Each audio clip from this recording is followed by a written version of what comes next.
Today we'll be shining the spotlight on Yvette Mayo, a dynamic educator, an advocate, and a true example of lifelong learning. In just 20 minutes, she shares powerful insights that will remind us why growth never stops and how education opens the door at every stage in our lives. So without further ado, here's Yvette Mayo. And Lulu, and thank you for that introduction. I'm super excited to be here, and hello to everyone who's tuning in. I'm so excited. So let's get started. Yvette, I especially want to know about everything about you. You were in the global airline industry for 27 years. And I'm very curious as to how that experience in the early days helped shape the leader that you've become today. Well, one of the things, and thank you for that question. I think one of the things it takes me back to that young Yvette, that little girl who wasn't sure what the world had to offer. Mm-hmm. I remember writing in my journal or this book that I used to keep that when I graduated from high school, there was 3 things I wanted to do. I wanted to vote, drive, and get a passport. And those were 3 clear goals. Not so much, but all of those things represented freedom, or the opportunity to leave where I was and move into communities that I wasn't familiar with. I know as a young person, driving doesn't seem like, it's a big deal to be able to drive. Me, it was just, we take it for granted. We were in this isolated community, and there's towns and communities around us that we didn't even explore or go into. So those things represented freedom to me.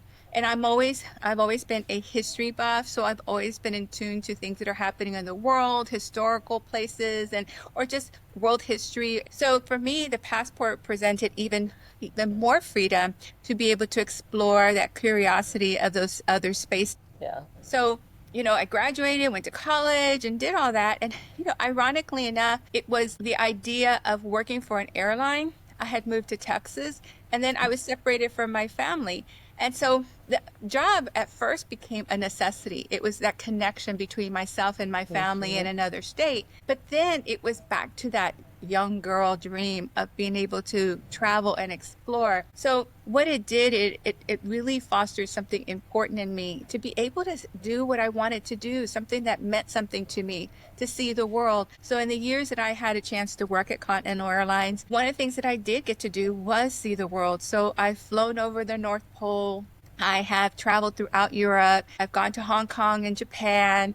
I've been to Hawaii countless times. Mm-hmm. I've traveled across the United States, seen the Statue of David. I've stood on the I have seen the Christ statue in Brazil. So the question is what haven't I seen, right? Yeah. But that was something that just fostered something in me that meant, the freedom to explore and that curious me that has been there a long time. Mm-hmm. The benefit of that is I got to work and do all of this, right? And then meet people who are in these communities we're all intentionally working for the same goal, but achieving it in a different way because culture brought different perspectives and communities brought different ideas. And then we were all getting there, but getting there in a different way. And I kind of became the collector of those things, and that I was able to share at headquarters, hey, this is what they're doing in Chile, and this is what they're doing in Mexico City. And hey, have you talked to our St. Louis team? Because they're having challenges that they're having in Boston. Because I was in training and in sales and in various different areas within the company, Works became kind of a feeding frenzy for me, where I was able to find out what their challenges were. And then that helped me. And a thing that I like to call myself, one of my biggest attributes is I'm a solution-oriented person. Yes. I'm always looking, how do we fix that? What do we do with that? And who can help who? And so all of that just fed into my soul, into my purpose. Now, I'm going to put a pause on there, and I'm going to come back to that. And the reason is because I want to kind of share what brought me to that space. I share this a lot because it's important for us to see how military families are affected by being a military family. So if you're a military family or a vet, thank you for your service, not only as a family member, but supporting people in our armed services. So my father's in the U.S. Navy. I was born in Puerto Rico, and when I was 6 years old, we left the island and we moved stateside for my dad's orders. we traveled all over the country, but that first move was to the Mecca of all immigration, Norfolk, Virginia, right? Had it figured out, right? It was 1968, the United States. So you can imagine what was happening socially in the community. And yes, we were not allowed to go to this military school on the base. My brother and I were forced to go to a segregated all-black school off base. And from that move to the time we settled finally in San Diego, California in the 7th grade, my brother and I went to 13 different schools. Wow. We moved a lot. And the reason I share that with you is because each time we moved, there was a need for assimilation and acculturation to each of these communities because everybody does everything different. Yeah. And we, being a Puerto Rican family, there was a lot of times we couldn't find the things that we commonly ate. So we had to constantly readapt and figure things out. And so we managed through all that. But that constant change, I think, that idea for freedom and curiosity in me that's still kind of really deeply still embedded in me. And then from 7th grade, even though we were in San Diego, to 12th grade, we moved 5 more times. Wow. You see? And so we constantly were moving. And even if we were moving to a different part of the base or the housing installation, it was still a move. It was a new next door neighbor. It was a new way to get home. It was a new set of friends because our friends may have been 5 blocks versus 10 blocks away. So the reason I say that is because change is something that I am comfortable with. I feel that change is a natural state, that we're constantly evolving into something new.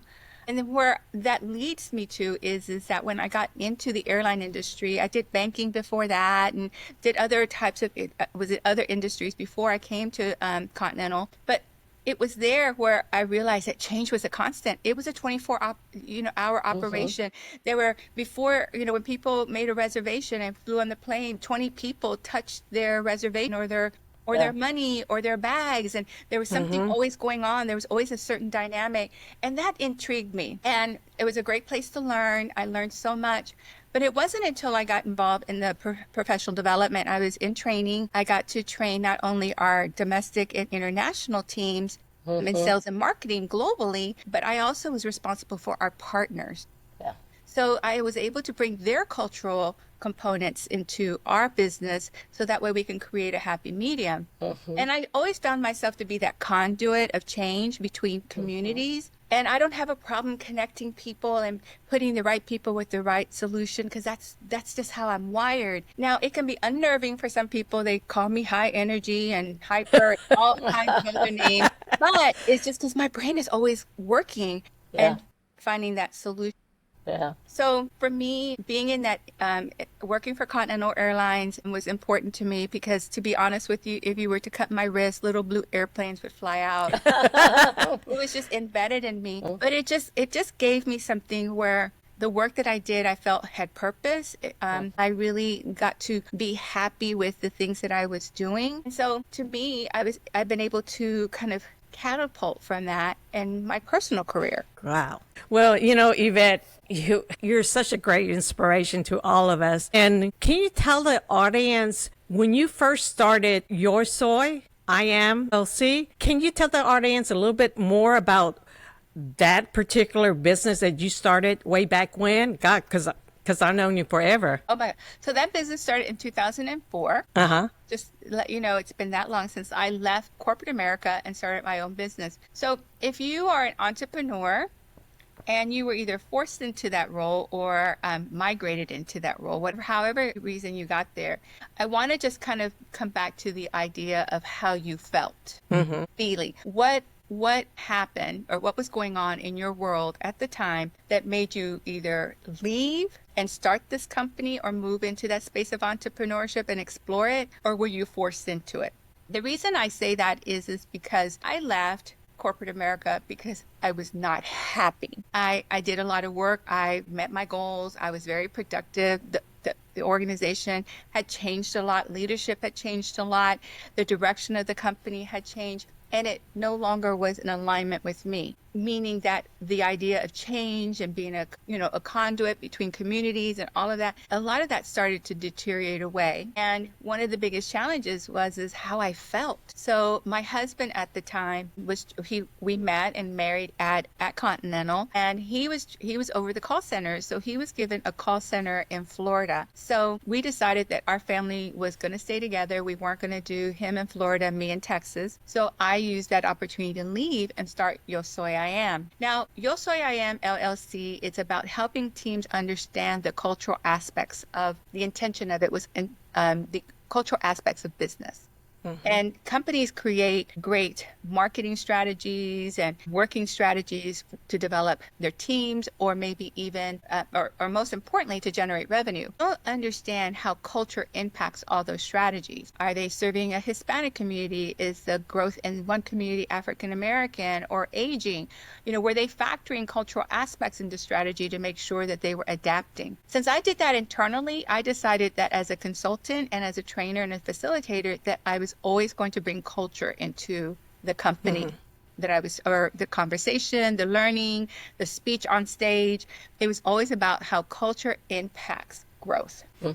So anyway, Power on Heels or Yo Soy I Am became that company, and I had an opportunity to, that intrigued people. And in Florida, we were in Tampa, Florida. Hey, Tampa was a great place that was open to the conversation. And within short order, I was working with various different corporations.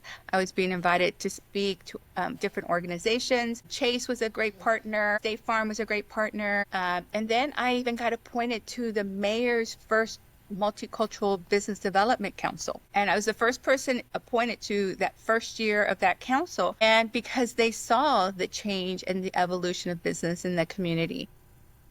And I won Woman of the Year, one of the top 40 Women of the Year in business, my first year in business. So you could see the conversation just really motivated people. Since then, I've worked with national organizations on how leadership and sales and marketing and teams are impacted by culture, external factors as well as internal factors. And so that led my work to work with Fortune 100, 500 companies, national organizations, even been able to help even develop training for these organizations, because this training is critical to the growth of future leaders, understanding cultures and communities. So I took what was happening at Continental Airlines that gave me joy and community and connection, and brought it into what I feel was a missing element in today's workplace. So that's how Yo Soy I Am, and continues to grow, because we continue to be that cultural conduit and learning between leadership and teams and sales and clients and frontline impact. So that is Yo Soy I Am. And you also have, do you still have those cards that you develop? Yes. So I created a line of bilingual stationery, and to answer your question, it's called Yo Soy Expressions, and yes, it still exists. Yeah. I had the opportunity of getting it in store shelves with different companies such as Walgreens, and then I had a chance to meet with Walmart, who connected me to Hallmark, who connected me to a company that develops a product in China. And back in 2011, 2012, it's been 13 years now, I licensed the product to a company that produces it. They distribute it globally. I just have to provide updated designs for them. And then they distribute it, and then I'm on the royalty end of it now. But it was a way of being able to get the product mass produced and then get it out there. There is a website that you can still purchase the product here in the US, and that's that's still out there. But it is something that is part of, as a entrepreneur, we have multiple revenue streams. So we talked about the Yo Soy I Am, and consulting firm, my speaking, and then the other revenue stream is my cards. And who knew, right? Yeah. That a Muchas Gracias card and Let's Do Amiga Time and those little cards would have this type of longevity, but also another way of connecting culture to people. Yeah. That's awesome. Awesome. One of the other things that I was told by Lulu about you is that you hold over 15 professional training master certifications. So that's unbelievable. Unbelievable. And it makes me wonder, you've obviously been a lifelong learner. How has this continuation of learning played a role in your success today as an entrepreneur? I think one of the things that you said is an avid learner. My grandmother, a very simple woman from simple means, fifth grade education, she used to always say to me, if you're learning, you're living. The day that you stop learning something is the day that you close your eyes. You can Correct. always learn and relearn something. I think one of the things that we as a society, we hear it now is, oh, I wish things were different. I wish we would go back to the way things used to be because we were happier then, we were better then. Well, that sounds great, but it's not real. It's not realistic. We're moving and evolving in a whole different space. I mean, think about our telephone. I still remember that phone that we used to be in the hallway with the coil Oh, yeah. bag that used to have to unwrap and untangle to use, and that you could have, in order to have a private call, you had to find a closet and hope, Yeah. you know, or let everybody hear what you were saying. Yeah. But now a phone anywhere. My friend's in Europe, and she easily called me from Europe without having to dial one Right. the other day. So we've all evolved, and with change comes the ability to accept new things. I'm 62 years old. I'll tell you my age anytime. I just won't tell you my dress size. But what's so important is I'm now taking letters and documents, and I'm running them through AI to get a refresh. I'm using a portal called Canva to help create graphics that just ease. If I was different, I wouldn't touch any of those things. I wouldn't even know how to even talk about Right. them, let alone use them. But the certifications came because I was in a space when I worked at Continental Airlines. A lot of those were in place then because these were programs we had to teach. And back in the day, when you were an expert, you were a certified expert, Right. not announcing, I Yeah. am a travel expert Yeah. because you get on planes. No, you actually know how an airline is run, or you know how leadership is taught.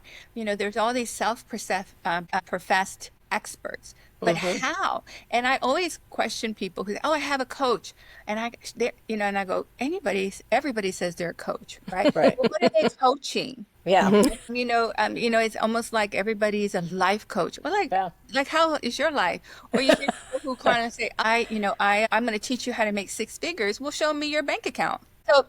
So for me, when I tell you I'm a leadership master trainer, or that I am a master speaker, that I've done this and I've done that, I can tell you I've done a 2-week training course where I had to intentionally take the class, teach back every element of it, understand the materials, and know the concept of learning, the intention of learning in each of those modules or each of those topic matters.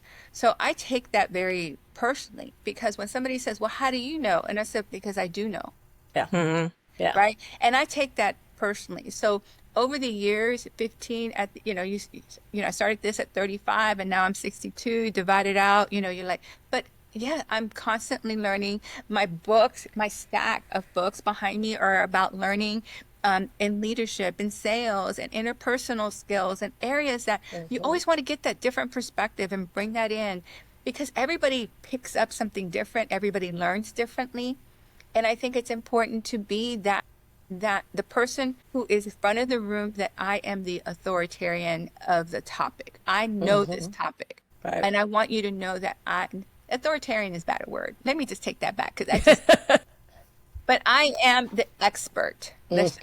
And there's no doubt that is in it. And then the importance of understanding that as the world change, that learning can be dated and not applicable. What's now replacing that? And what's the new version of that? What's going to take that to the next level?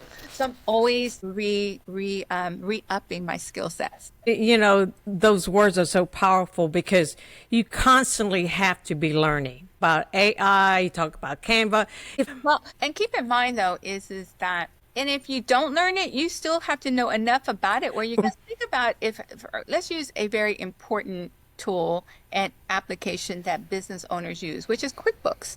Okay, so now you are going into accounting. I'm not an accountant by trade. I hate accounting. Can I just say I hate accounting? Me and accounting can't be in the same room very long. Right. But I understand that both in my business and in my a nonprofit world, we have to have somebody do our books. But I just can't be closed and not have Not an know idea it. how to log in.